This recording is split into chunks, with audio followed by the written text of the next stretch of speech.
Today we're at a Boston staple for outdoor activity. We're at Castle Island. If you've never been here before, if it's been a while, it's worth another trip back. Castle Island is located at the end of William Day Boulevard in South Boston. As you know, we've been on a kind of a Rhode Island kick lately, so this time we're heading in the opposite direction, up to South Boston here. It's a beautiful day. Castle Island is a great place to come to spend some time outdoors. There's a playground here. There's some wide open grassy lawns that are perfect for throwing a ball around, playing catch, flying kites. Often on a windy day, you'll see lots of people here flying kites. And there's also Sullivan's, so you get something to eat. Get a snack, get some ice cream, get a milkshake, hot dogs, fried clam strips, lobster roll, burgers, fries, all that stuff. So there's definitely a place to eat, and there are bathrooms here as well. There's plenty of parking here. Park in the lot right in front of Sullivan's if you can. But if it's full, there's parking along Day Boulevard just before you get to the parking lot. You'll see it as you drive in. Parking here does fill up quickly on weekends, so try to get here early or come during the week if you can. There also isn't a ton of shade here, so come early or come later in the evening to avoid the sun and heat. Oh, and you'll also have to deal with traffic on the expressway. There's pretty much always traffic on the expressway, so factor that into your plans. Even though there's plenty of parking, it does fill up and you have to deal with the expressway, so we give it a 4 for parking.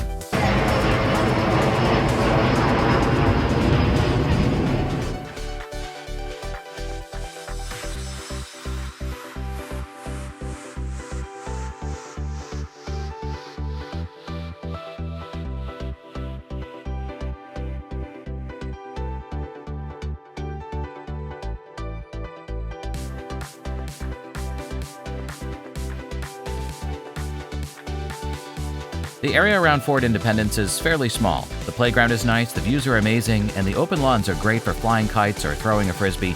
It's a short walk around the fort itself though, so we give it a 4 for interest level.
There's usually tons of wind here. Of course, the day we come, it's not super windy.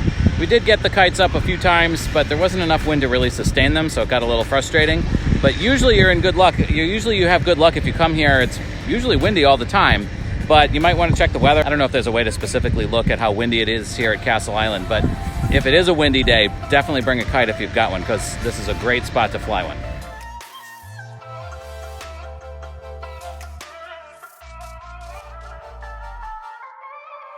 Castle Island is the site of Fort Independence. You can't go inside it on a normal day. I believe there are a couple of days where they do open it up for tours or to allow you to kind of wander around inside, but normally you can't get in. So you can walk all around it and walk up to the walls of it, but you can't go inside.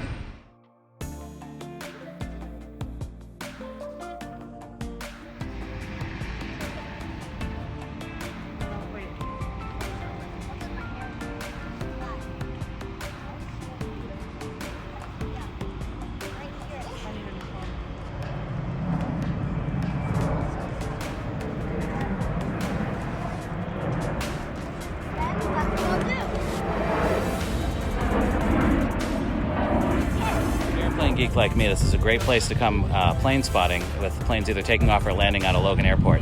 Before you come though, you want to make sure they're using the right runway. So you want airplanes that are either taking off on 22 left or 22 right, which is towards the south, or if they're landing on 4 left and 4 right, which means landing toward the north. So you can download one of these free flight tracker apps and kind of look at which way the planes are landing or taking off from Logan, and use that as a guide to help you decide whether or not it's a good day to come here for plane spotting.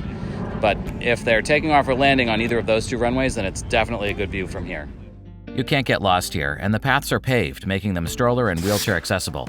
So we give it a 5 for both navigation and terrain.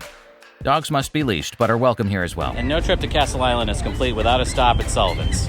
Lobster rolls, clam chowder, hot dogs, hamburgers, fried seafood, clam strips, all that stuff. It's all good. If you're looking for something to do outside, but just aren't up for a hike in the woods, Castle Island is a great alternative.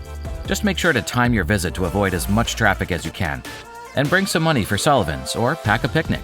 Bring a kite, a frisbee, or a ball and glove. You can easily spend a few hours here having fun outdoors.